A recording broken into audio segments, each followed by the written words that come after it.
aurten nahiko beltza eduki dugu, istripu pile egon dira motorragaz eta bizikletagaz.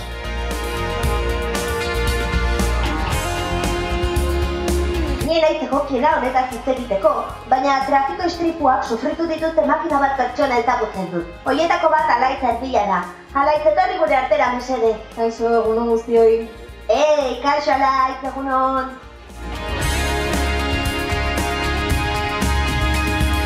Ez da beharrezkoa niraren antzeko azkeneko modeloa izatea, Ziklomotoreak ere balio du. Istripu zelan ikusten nahen da jentia, zelan txeran berro. Bueno, eta bizikleta esaten badut, nortzuk duzue bizikleta? Bentsandun jate dala oso ekitaldi interesgarrixe. Bentsantze jate beharrezku dala. Eta kontuz, porque bardin da bidei luze bat, egiten bozue edo bidei motza.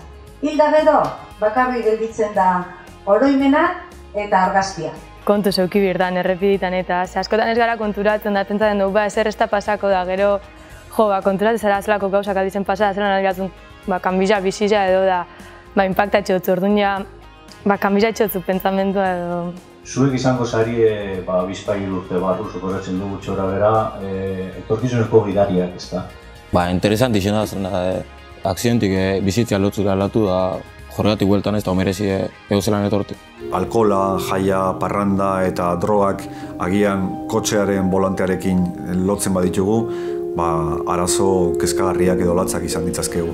Etxa bizikeltzeko bintzat. Eraten mozu edo zoz erretzen mozu, kero ez tozu hartuko kotxe bat, zeure honerako da, azkanin igual zuzoi azolan da, igual beste bat atorrondo, dana errespetaten da hori, da beren bizitza maitzen da, zeu txartu oso izelako. Mozkortu egon lagun batei, ez la kotxe hartzen, ez da omerezi. Gurasoi izuztu zemoteko da. Pentsatu une batez, zue gurasoetan, etxean daude, ertzain edo udaltzain batek, zu istripu batean hil egintzerala esaten die. Zer pentsatuko dute? Zer sentituko dute? Kapaz izango dira aurrera egiteko bizitzan zu gabe?